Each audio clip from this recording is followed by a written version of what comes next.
Modern Tamil Nadu பார்வையாளருக்கு வணக்கம். 64,000 கோடி ரூபாய் செலவில் 26 ரபேல் விமானங்களை மறுபடியும் வாங்குவதாக மத்திய அரசு முடிவு செய்திருக்கிறது. ஏற்கனவே வாங்கிய ரபேல் விமானங்கள் அதிலேயே நிறைய ஊழல்கள் நடந்திருக்கிறது அப்படின்னு சொல்லி நிறைய குற்றச்சாட்டுகள், விமர்சனங்கள் உச்சநீதிமன்றத்தில் வழக்கெல்லாம் தொடர்ந்து அதுவே இன்னும் முடிவுக்கு வராத நேரத்தில் மறுபடியும் அதே ரஃபேல் கம்பெனியுடைய ஒப்பந்தத்தை இந்திய அரசு போட்டிருக்கிறது அப்படிங்கிறது ஒரு பக்கம். இன்னொன்று அந்த ரபேல் விமானத்துடைய உதிரி பாகங்களை தான் வாட்சியே வாங்கி கட்டினேன் அப்படின்னு சொல்லி ஒருத்தர் சொன்னாரு. ஆக்சுவலா அப்படிலாம் உதிரி பாகத்தெல்லாம் வாட்சி செய்யலை அப்படின்னு சொல்லிட்டு ரபேல் கம்பெனியை ஃபோன் பண்ணி நம்மகிட்ட சொன்னாங்க. அதுக்கப்புறம் இந்த ரபேல் வாட்ச் பில்லை காட்டுறேன்னு சொல்லிட்டு கடைசி வரைக்கும் இன்னைக்கு காட்டவே இல்லை. அவர் மாநில தலைவராகவும் இன்னைக்கு இல்லை அப்படிங்கிறத நம்ம பார்க்கிறோம். அந்த ரஃபேல் விமானம் ஒப்பந்தம்ங்கிறது ஒரு காலத்தில் ராகுல் காந்தி காலத்தில், இந்திரா காந்தி காலத்தில் இந்துஸ்தான் ஏரோநாட்டிக்கல் லிமிடெட்னு ஒரு நிறுவனம் இந்திய அரசுக்கு சொந்தமாக இருந்துச்சு. அதுதான் இந்த மாதிரி இந்தியாவோட விமான தளவாடங்களை உற்பத்தி செய்கிறது, வெளிநாட்டிலேருந்து வாங்குறது, அந்த விஷயங்கள் எல்லாத்தையுமே டீல் பண்ணும். ஆனால் இவர் எப்படி எல்லா பொதுத்துறை நிறுவனங்களையும் ஒன்றிய அரசு இப்போ இருக்கிற பாஜக அரசு அழிச்சு ஒழிச்சிச்சோ அந்த மாதிரி அந்த நிறுவனத்தையும் ஒழிச்சிட்டு இப்போ இந்திய அரசு ரஃபேல் விமானத்தை வெளிநாடுகள்லேருந்து இறக்குமதி செய்யுது. அதை இவங்களும் அவங்களும் வாங்கிக்கிட்டா பேசிக்கிட்டா சிம்பிளா முடிஞ்சிடும். ஆனா இல்ல, நாங்க நேரடியா வெளிநாடுகள்ல ரஷ்யா கூடலாம் பேச மாட்டோம், எங்களுக்கு பதிலாக அதானி தான் பேசுவாரு, அம்பானி தான் பேசுவாருன்னு அவங்கள இது மாதிரி விமான தளவாடங்கள் உற்பத்தி செய்யும் நிறுவனத்தை தொடங்க வச்சு அது மாதிரி வச்சு அவங்க அதானியும் அம்பானியும் அங்கிருந்து விமானங்களை வாங்கி இங்க கைமாத்தி விடுவாரு. அது ரொம்ப வெயிட்டா இருக்குல்ல, அதனால அப்படி என்னெல்லாம் முடியுமோ எல்லா வகையிலும் இந்த மாதிரியான முறைகேடுகள் நடந்துகிட்டு இருக்கு. ஓகே, நிறைய விஷயங்கள் உள்ள பேசுவோம். சோக்குள்ள போகும். இது முச்சதிசோ. நான் உங்கள் சுகுணா திவாகர். நான் அலெக்ஸ் பாண்டியன்.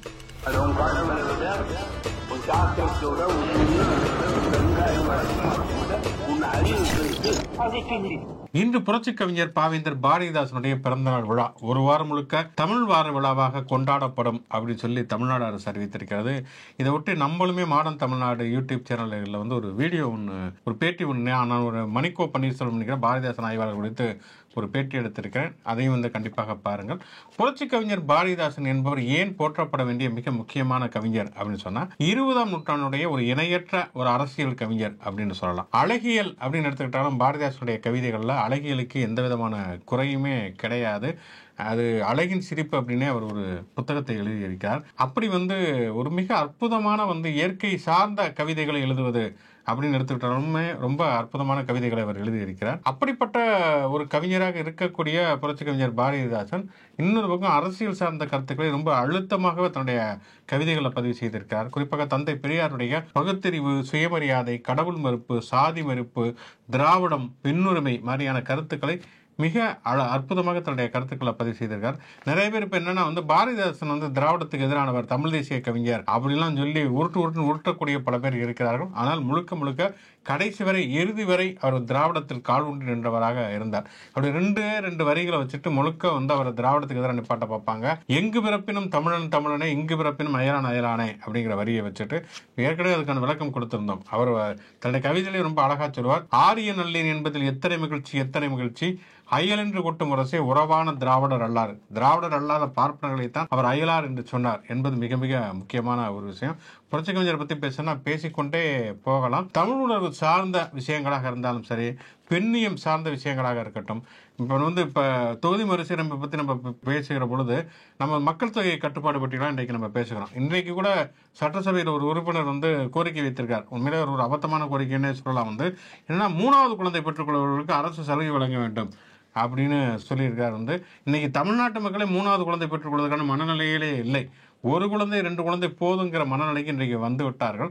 அப்ப குடும்ப கட்டுப்பாடு அப்படிங்கிற ஒரு விஷயத்தை நம்ம நடைமுறைப்படுத்துவதனால தமிழ்நாட்டு மக்களும் சரி, தமிழ்நாட்டு அரசுகளும் சரி மிக தீவிரமாக நடைமுறைப்படுத்தினார்கள். அது இன்னைக்கு நமக்கு சிக்கலா இருக்கிறதுங்கிறது வேற விஷயம். ஆனால் ஒரு முற்போக்கு சிந்தனைகளை, ஒரு நவீனம் சார்ந்த சிந்தனைகளை எப்பொழுதுமே தமிழ்நாட்டு மக்கள் உள்வாங்கிக் கொள்வதற்கு தயாராக இருந்திருக்கிறார்கள் அப்படிங்கிறத பார்க்கிறோம். இது குடும்ப கட்டுப்பாடுங்கிற ஒரு விஷயம், மக்கள் தொகை பெருக்கத்தை கட்டுப்படுத்துவது அப்படிங்கிற விஷயத்தை பேசுவதற்கு முன்னே 30களிலேயே பெண்கள் பிள்ளை பெறும் இயந்திரமாக இருக்கக்கூடாது என்று சொன்னவர் பெரியார்.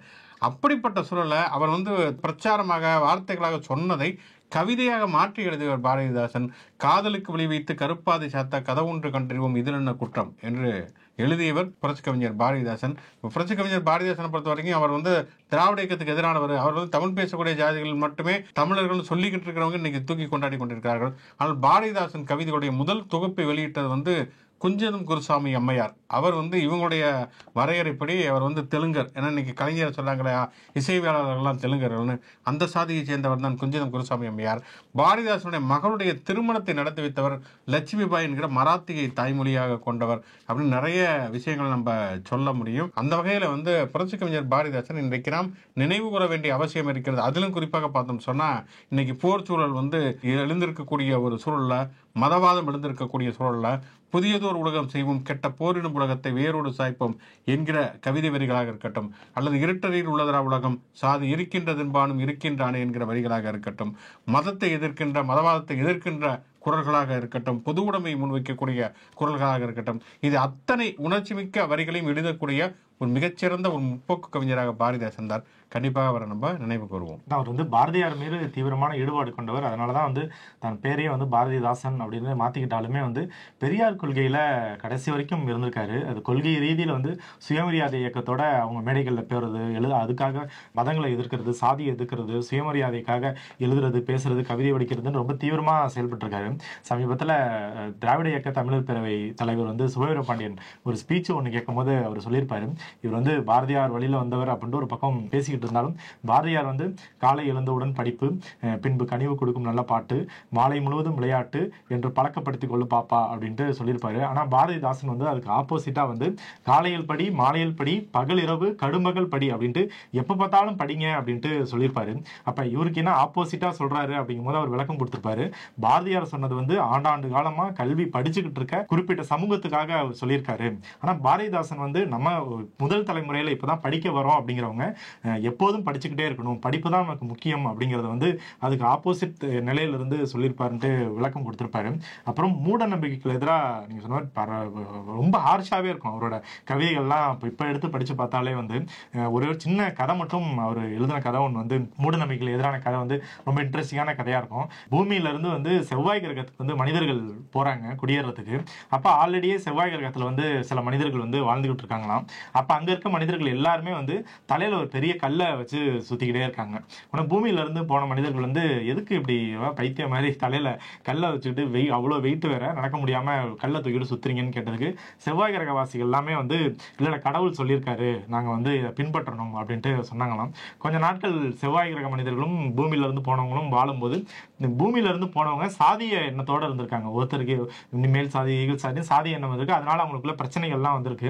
அப்ப செவ்வாய் கிரகத்துல இருக்கிறவங்க பூமியில இருந்து போனவங்களை பார்த்து சொன்னாங்களாம், இந்த மேல இருக்க கல்லு வந்து யாருக்கும் எந்த ஆபத்தையும் உருவாக்காது, ஆனா கண்ணுக்கே தெரியாத சாதியை தூக்கிக்கிட்டு நீங்க அலையிறீங்க, அது வந்து அதுதான் உங்களுக்கு வந்து மிகப்பெரிய ஆபத்தை ஏற்படுத்தும் அப்படின்ட்டு சொன்னாங்கன்ட்டு ஒரு அழகா ஒரு கதை எழுதியிருப்பாரு.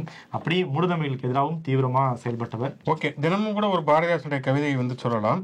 இன்றைக்கு ஒரு கவிதையை சொல்லலாம் நம்ம வந்து, எண்ணரும் தமிழ்நாட்டின் கண் எல்லோரும் கல்வி கற்று பன்னரும் கலைஞானத்தால் பராக்கிரமத்தால் அன்பால் உன்னத இமயமலை போல் ஓங்கிடும் கீர்த்தி எய்தி இன்புட்டார் என்று மற்றோர் இயம்ப கேட்டிடல் என்னாலோ அப்படின்னு சொல்லி எல்லாரும் கல்வி கற்க வேண்டும் என்கிற ஒரு விருப்பத்தை முன்வைத்த ஒரு கவிஞராக பாரதிதாசன் இருந்தார். தொடர்ச்சியாக இந்த வாரம் பாரதிதாசன் பற்றி அவ்வப்பொழுது நம்ம பேசுவோம்.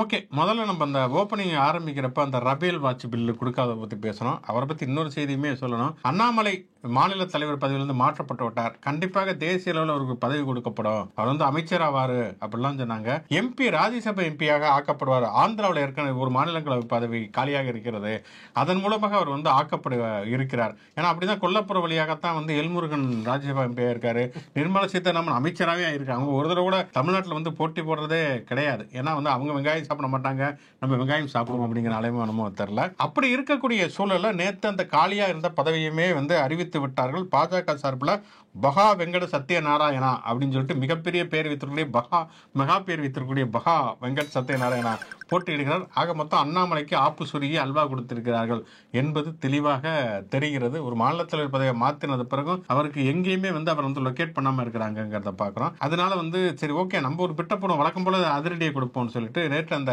2 அமைச்சர்கள் பதவி நீக்கம் செய்யப்பட்டிருக்கிறார்கள். அதை வந்து வச்சு வந்து திமுகவுக்கு அழிவு காலம் ஆரம்பிக்கப்பட்டு விட்டது. இப்படி பொதுவெளியில ஒருத்தர் வந்து பெண்கள் கூசக்கூடிய வார்த்தைகள் எல்லாம் பேசலாமா அப்படின்னு சொல்லியிருக்காரு. அண்ணாமலை சார் அது கண்ணாடி கொஞ்சம் திரும்பி பாருங்க. நீங்க பேசாத பேச்சா, கூந்தல்ல இருந்து ஆரம்பித்து இன்னமும் நம்ம வாயால் சொல்ல முடியாத பல வார்த்தைகளை வந்து சொல்லக்கூடிய ஒருவராக அண்ணாமலை இருக்காரு.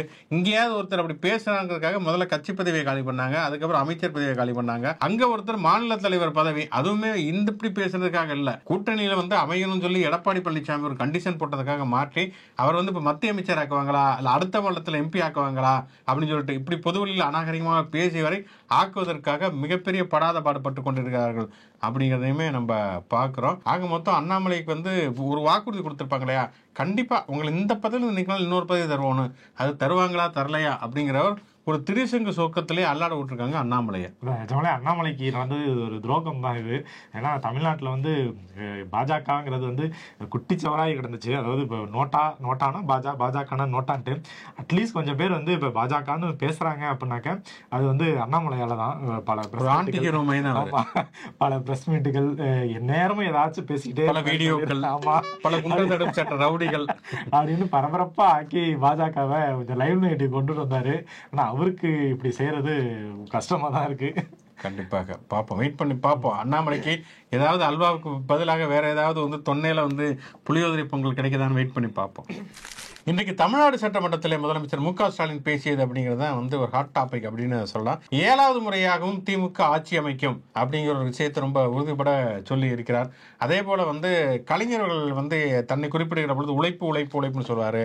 ஆனால் வந்து சாதனைன்னு சொல்லணும். அதே நேரத்தில் பார்த்தோன்னா மேலே பார்த்தோன்னா இது பாம்பு, நரிகள், அகழி இதெல்லாம் தாண்டி தான் வந்து இந்த ஆட்சியை நடத்த வேண்டியதாக இருக்கிறது.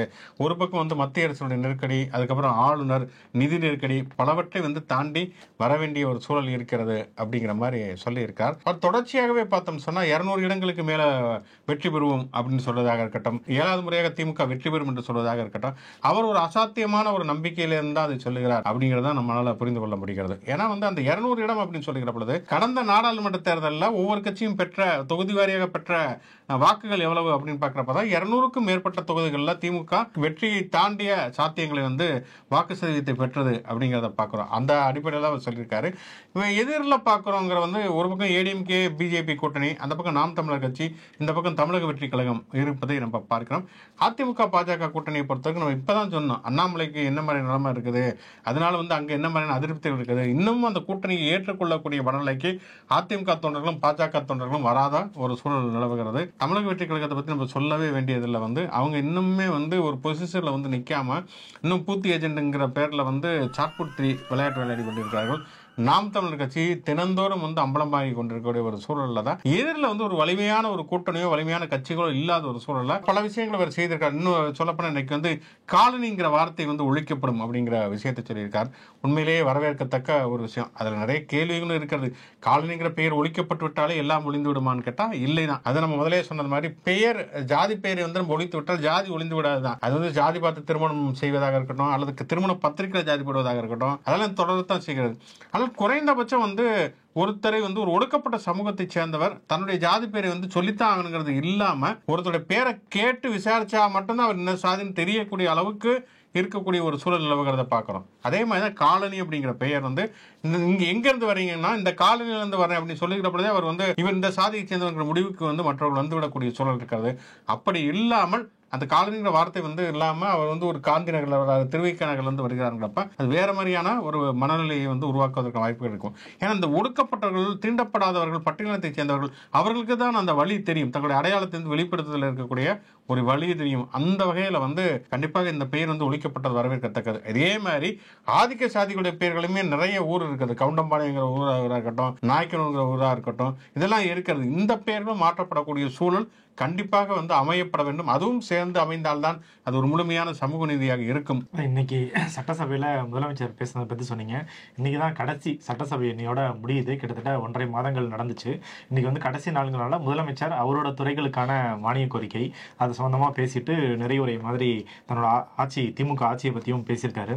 காவல்துறை, அதாவது உள்துறைக்கு கீழே இருக்கிற காவல்துறை, முதலமைச்சரோட டிபார்ட்மெண்ட், அது கிட்டத்தட்ட 100க்கும் மேற்பட்ட அறிவிப்புகளை இன்னைக்கு வெளியிட்டிருக்காரு. வழக்கம் போல வந்து ஆட்சியை பத்தி பேசிட்டு இருக்கும்போது ஊர்ந்து தவழ்ந்து அப்படின்ட்டு முதலமைச்சர் சொன்னாரு. உடனே அதிமுக காரங்களுக்கு கோவம் வந்துருச்சு. கோவம் வந்து இந்த வார்த்தையவே நீங்க அவையில இருந்து நீக்கணும் அப்படின்னு முதலமைச்சர் வந்து எங்க ஊர்ந்து தவழ்ந்து தான் சொன்னேன், நான் உங்களையோ கட்சி பேரையோ எங்கேயாச்சும் குறிப்பிட்டேன், நான் ஏன் அதை சொன்னாலே சொன்னாலே வந்து நீங்க நம்மளதான் சொல்றாங்கன்ட்டு எடுத்துக்கிறீங்க அப்படின்னோட இன்னைக்கு ஒரு குஜாலா பழைய காட்சிகளை கண் முன்னால வந்து போகுமா இல்லையா ஆயிடுச்சு. நேத்து பழனிசாமி எடப்பாடி பழனிசாமி இன்னொரு ட்விஸ்ட் கொடுத்துருக்காரு. என்னன்னா திடீர்னு உங்க அப்பாவை பார்த்து என்ன நீங்க பேசவே விட மாட்டேங்கிறீங்க, இதை நான் வன்மையா கண்டிக்கிறேன் அப்படின்னோட அப்பாவை ஷாக் ஆகி, ஏங்க 1 மணி நேரமா கடைசியில நீங்க தாங்க பேசிக்கிட்டு இருந்தீங்க, 1 மணி நேரம் பேசி முடிச்சுட்டு என்ன பேசவே விட மாட்டேங்கிறீங்கன்னா இது அபாண்டமான குற்றச்சாட்டை தெரியலையா அப்படின்னு இருக்காரு. பட் ஆனா அவர் வந்து இல்ல ஸ்கிரிப்ட் அப்படிதான் இருக்கு, உள்ள வந்தா நீங்க பேச அனுமதி தரலன்னு சொல்லி நாங்க வெளியில போய் பேட்டி கொடுக்கணும் அப்படின்ட்டு அந்த பழக்க தோஷத்துல நேற்று குற்றச்சாட்டு வச்சிருக்காரு. இன்னொரு விஷயத்தையுமே சொல்லணும், என்னன்னா அந்த ரிஷிவந்தியம் திமுக கூட்டத்தில் வந்து உணவுடன் சேர்த்து மதுபானம் பரிமாறப்பட்டது. ஒரு பார்வையாளரோட கேட்டிருக்காரு, எப்படி நீங்க பாரபட்சமா இருக்கீங்க, அதையும் பேசுற அப்படின்னு சொல்லி. கண்டிப்பா வந்து அதுல பேசாமல் இருக்கிறதுக்கெல்லாம் ஒண்ணும் கிடையாது. வந்து விமர்சனங்கள் நம்ம வைக்கத்தான் போறோம். நம்ம பேசினப்ப நமக்கு அந்த செய்தி வரவில்லை, அதற்கு பிறகுதான் அது நடந்தது. அது வந்து உண்மையிலேயே கண்டிக்கத்தக்கதுதான். ஏன்னா அது ஒரு கட்சி நிகழ்ச்சியில வந்து உணவு பரிமாறுவதுங்கிறது வேற, மதுபானத்தோடு உணவு பரிமாறுவது அப்படிங்கிறது எந்த வகையிலும் ஏற்றுக்கொள்ளத்தக்கதில்ல. கண்டிப்பாக அந்த கட்சி வந்து அதை ஏற்பாடு செய்தவர்கள் மீது நடவடிக்கை எடுக்க வேண்டும் அப்படிங்கிறத நம்ம வலியுறுத்துகிறோம். ஆனால் இதை வந்து எடப்பாடி பழனிசாமி சட்டமன்றத்தில் பேசியிருக்காரு. பட் கூவத்தூர்னு ஒன்று இருந்தது அப்படிங்கிறதே நீங்க கவனத்துல கொள்ளணும். கூவத்தூர்ல என்ன நடந்துச்சு அப்படிங்கிற விஷயத்துல வெளியில் நிறைய பேர் சொன்னாங்க. டிவி தினகரனே சொன்னார் வந்து. அதுக்கப்புறம் சிவி சண்முகம் வேற கோவிச்சுட்டு வந்து அவரா எனக்கு ஊத்தி கொடுத்தாரு, அவரான நான் மரியாதையா சொன்னேன். பட் அது வேற மாதிரி சொன்னா, அப்படி சிவி சண்முகம் சொன்னார்னா அது வேற மாதிரி தான் இருக்கும் அப்படிங்கிறது நமக்கு தெரியும். அதனால வந்து அது எந்த கட்சியாக இருந்தாலும், கூவத்தூராக இருந்தாலும் சரி, ரிஷிவந்தியமாக இருந்தாலும் சரி, அது தவறு தான் அப்படிங்கிறத நம்முடைய கருத்து. கூவத்தூர் பார்ட்டியை பத்தி அவங்களே வீடியோக்கள் வெளியிட்டாங்க, நம்ம எல்லாம் பார்த்தோம். ஆனா அதை தாண்டி அங்க என்னெல்லாம் நடந்துச்சுங்கிறத பாஜக தலைவராக இருந்தா அண்ணாமலை வந்து ஸ்டேஜ்ல சொல்லி பணம் கைமாறப்பட்டது, எப்படி முதலமைச்சர் ஆனாரு அப்படின்னு டீட்டெயிலா சொன்னாரு. இப்ப அவங்களோட தான் அவர் போய் கூட்டணி வச்சிருக்காரு. ஆமா, இந்த ரிஷிவந்தியம் விஷயம் பத்தி சொல்லுகிற பொழுது நம்முடைய பார்வையாளர் ஒருத்தர், ஆக்சுவலா இது கடைசியில பேசும் இருந்தாலும் சொல்லிடலாம், வந்து வினோத்குமார் என்கிற நம்முடைய பார்வையாளர் வந்து சொல்லியிருக்காரு. 2 விஷயம் சொல்லியிருக்காரு. ஒண்ணு என்ன அப்படின்னா, இந்த மாதிரி தமிழக வெற்றி கழகத்தினுடைய அந்த கூட்டத்தில் எப்படி அவங்க அரசியல் மையப்படலன்னு எப்படி நீங்க சொல்லலாம், எம்ஜிஆர் இப்படிதான் இருந்தாரு அப்படிங்கிறாரு. அதைத்தான் நாங்க சொல்றோம், எம்ஜிஆர் அப்படிதான் இருந்தாரு. அதனாலதான் வந்து ஒரு மிகப்பெரிய அளவிலான எம்ஜிஆருடைய ஆட்சி காலத்துல சில நல்ல விஷயங்கள் நடந்தாலுமே கூட அதே நேரத்தில் வந்து நிறைய பாதகமான சம்பவங்களும் நடந்தது. நக்சல்பாரிகளை வேட்டையாடியதாக இருக்கட்டும், அல்லது வந்து இந்து முன்னணி வந்து கால் ஊன்றியதாக இருக்கட்டும், இது எல்லாமே இடஒதுக்கீட்டுக்கு வருமான உச்சவரம்பு வந்து அவர் வந்து கொண்டு வந்ததாக இருக்கட்டும், பிறகு மக்களின் எதிர்ப்பினால அதெல்லாம் வந்து பின்வாங்கப்பட்டதுங்கிறது வேற ஒரு விஷயம். அரசியல் மயப்படாத, டீபொலிட்டிகலைஸ் செய்யப்பட்ட, அரசியல் நீக்கம் செய்யப்பட்ட ஒரு தலைமுறை உருவாவது அப்படிங்கிறது யாருக்குமே நல்லது கிடையாது. அது இன்னைக்கு விஜயனுடைய கட்சி மூலமாக நடக்கிறது அப்படிங்கிறது. நாங்க சொல்றது உண்மையா பொய்யா அப்படிங்கிறதுக்கு அந்த கூட்டத்துக்குள்ள போனவங்க, வெளியில வந்தவங்க பேசிய பேச்சுக்களே வீடியோக்களாக ஆதாரங்களாக இருக்கிறது. அந்த பெண்கள், இளம் பெண்கள், சின்ன பொண்ணுங்க, அவங்க ஒரு சில பொண்ணுங்களுக்கெல்லாம் வந்து ஸ்கூல் படிச்சுட்டு இருக்காங்க. அந்த பொண்ணுலாம் சொல்லுது வந்து, நான் ஓட்டு போட்டேன்னா வந்து எங்க அண்ணா வந்து சிஎம் ஆகிறதுக்காக போட மாட்டேன், நேரடியாக பிஎம் ஆகிறதுக்காக தான் ஓட்டு போடுவேன் அப்படிலாம் சொல்றாங்க. அதை நீங்க பாத்தீங்கன்னாலே தெரியும் எந்த அளவுக்கு அவர்கள் அரசியல் மயப்படுத்தப்படாமல் அரசியல் நீக்கம் செய்யப்பட்டவர்களாக இருக்கிறார்கள் அப்படிங்கிறது தான் சொல்லணும். தமிழக வெற்றி கழகங்கிற ஒரு கட்சி இருப்பதற்கோ அல்லது விஜய் ஒரு நடிகரை வந்து அரசியல் கட்சி தொடங்கக்கூடாது அப்படிங்கிறதெல்லாம் கிடையவே கிடையாது. நீங்க வந்து 2 நாட்களுக்கு முன்பு சன் தொலைக்காட்சியில் பிரகாஷ்ராஜனுடைய பேட்டியை ஒளிபரப்பாச்சு. நீங்க பிரகாஷ்ராஜனுடைய பேட்டியை எடுத்து வச்சு பாருங்க. விஜய் பேசின பேச்சு, புஷியானது பேசினது, ஆதவர்ஜுனா பேசினது, தமிழக வெற்றி கழகத்தை சேர்ந்த இந்த இளைஞர்கள் பேசினது, ரெண்டையும் சேர்த்து கம்பேர் பண்ணி பாருங்க. யாருக்கு அரசியல் தெரிகிறது, யாருக்கு அரசியல் தெரியவில்லை, எந்த அரசியல் சரியானது, எந்த அரசியல் தவறானது அப்படிங்கிற முடிவுக்கு நீங்களே வந்துவிட முடியும். அதே மாதிரி இன்னொன்று சொல்லியிருந்தாரு, அந்த காஷ்மீரில் நடந்த தாக்குதலை வந்து விஜய் கண்டிக்கவில்லை அப்படின்னு சொல்லியிருந்தோம் வந்து. ஆனால் உண்மையிலே வந்து ட்விட்டரில் போய் அவர் சொன்ன பிறகு பார்த்த பிறகு தெரிகிறது, ஆமாம் அவர் வந்து ட்விட்டரில் கண்டித்து பதிவு போட்டிருக்கார். அது உண்மையிலேயே வந்து தவறாகத்தான் சொல்லியிருக்கோம், அதற்காக வருந்துகிறோம். ஆனால் அதே நேரத்தில் வந்து அந்த வாக்குச்சாவடி முகவர்களுக்கான அந்த கருத்தரங்கத்தில் ஒரு அஞ்சலி கூட செலுத்தவில்லை என்பதும், அது தொடர்பாக யாருமே பேசவில்லை என்பதும், அது நாங்கள் பேசுறது சரியான ஒரு விமர்சனம் தான். அப்படி எந்த சம்பவமே நடக்கவே இல்லை. அதே நேரத்தில் இன்னைக்கு வந்து நேற்று நடிகர் அஜித் அவருக்கு வந்து பத்மபூஷன் விருது வழங்கியிருக்கிறார்கள். அதுக்கப்புறம் வெளியில வந்து அவர் சொல்லியிருக்கார் வந்து இந்த மாதிரியான தாக்குதலை கண்டித்து பேசியிருக்கார். பொதுவாக தாக்குதலை கண்டிப்பது அப்படிங்கிறது எல்லாருமே வந்து இந்தியாவில் இருக்கிற எல்லா நடிகர்கள், பிரபலங்கள்லாம் சொல்றது உண்மை. ஆனால் இதில் தமிழ்நாட்டுடைய குரல் தனித்து தெரிவதை நம்ம பார்க்கிறோம். தாக்குதலை கண்டிப்பது மட்டும் இல்லாமல் மதவாதத்தை முன்னிறுத்தக்கூடாது, மதத்தின் அடிப்படையில் வந்து ஒரு பிரிந்து நிற்கக்கூடாது அப்படிங்கிற ஒரு விஷயத்தை அஜித்தும் சொல்லியிருக்கார், விஜயகாண்டனையும் சொல்லியிருக்கார். இதுதான் வந்து தமிழ்நாட்டுடைய ஒரு தனித்த குரலாக இருக்கிறது. இல்லைன்னா வந்து அப்படி தேசபக்தி ரச்சகன் படத்தை நாகார்ஜுன நரம்பெல்லாம் புடைக்க வெறுமனே தேசபக்தி மட்டும் பேசாமல், தேசபக்திங்கிற பேர்ல வந்து மதவாத அரசியலை வந்து தூண்டிவிடக்கூடாது, மத நல்லிணக்கம் தேவை அப்படிங்கிறத, மதங்களுடைய தமிழர்களுடைய ஒற்றுமை தேவைங்கிறத வலியுறுத்தக்கூடியதா குரலாக தமிழ்நாட்டுடைய குரல் தனித்து ஒழிப்பதை நம்ம பார்க்கிறோம். அது அஜித்துடைய குரலையும் ஒழித்திருப்பதையுமே நம்ம பார்க்கிறோம். அஜித் விஜய் ஆண்டனிக்கு முன்னாடியே வந்து முதல் நாளே ஆண்ட்ரியாவும் சொன்னாங்க. நம்ம அதையும் பதிவு பண்ணோம். ஆமா, ஆண்ட்ரியாவும் சொன்னாங்க. ஆண்ட்ரியாவோட ரசிகர் வேற பாவம் அவரு.